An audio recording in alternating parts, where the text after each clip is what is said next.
On dit souvent que les femmes n'ont point le désir de voter. Cela se peut, mais on n'en doit pas faire argument. Les hommes non plus n'ont point le désir de voter, car ils ne s'imaginent point qu'ils font chacun figure de souverain ce jour-là. Ils ne sont pas si sots. Voter, c'est acte de sujet et charte de soumission. Ce n'est que faire entendre de vives plaintes et d'énergiques protestations. Cela n'est nullement agréable, et n'importe qui choisira d'être content. Il est facile d'obéir, et les pouvoirs ont beau jeu. La défiance est triste. La défiance n'est pas aimée.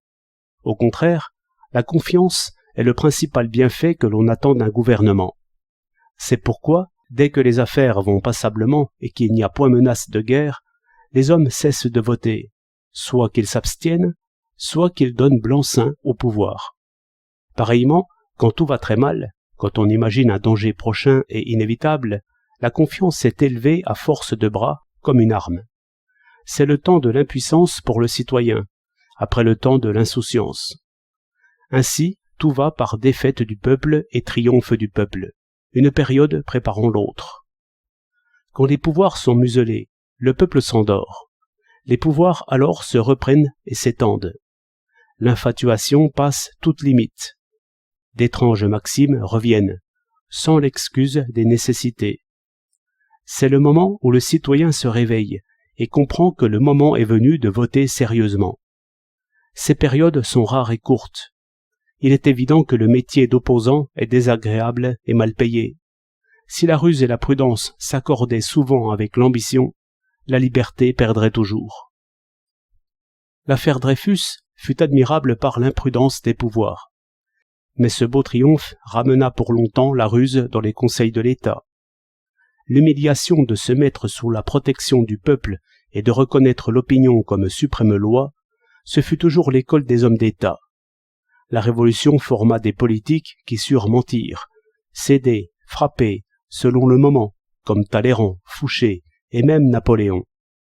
Ainsi, après l'affaire Dreyfus, nos rois revinrent, mieux instruits par cette rude épreuve. Nos rois qui sont innombrables, qui sont ministres, directeurs, colonels, inspecteurs, chefs de bureau, et chacun d'eux avait bien senti qu'en découvrant le haut des pouvoirs, ce que presque tous ils avaient dû faire, par l'évidente absurdité de la doctrine officielle, et se découvraient eux-mêmes et perdaient beaucoup de leur propre pouvoir adoré. Il y eut donc une période de sourde méditation politique, un changement lent et très bien ménagé, qui coïncida avec un sommeil du peuple, trop assuré sur sa victoire. On chercha appui dans le danger extérieur et dans le danger intérieur, et ce travail, cette fois mieux conduit, devait amener une sorte d'empire à 1000 têtes, et la guerre, par une sorte d'ivresse des pouvoirs. Nous n'avons pas encore l'esprit lucide. Les suites maintiennent nos idées dans l'état de confusion. Deux opinions circulent. L'une que la plupart des hommes politiques accueillent favorablement, c'est que le citoyen n'est point juge, et qu'il peut seulement choisir ses maîtres. L'autre, qui naît spontanément dans les masses, et qui paralyse souvent même les caractères les plus énergiques, c'est que le vote ne mène à rien et ne change rien. Ce qui, d'un côté, ramène les méthodes révolutionnaires, et, de l'autre, rompt l'alliance des violents et des prudents, seule ressource des uns et des autres.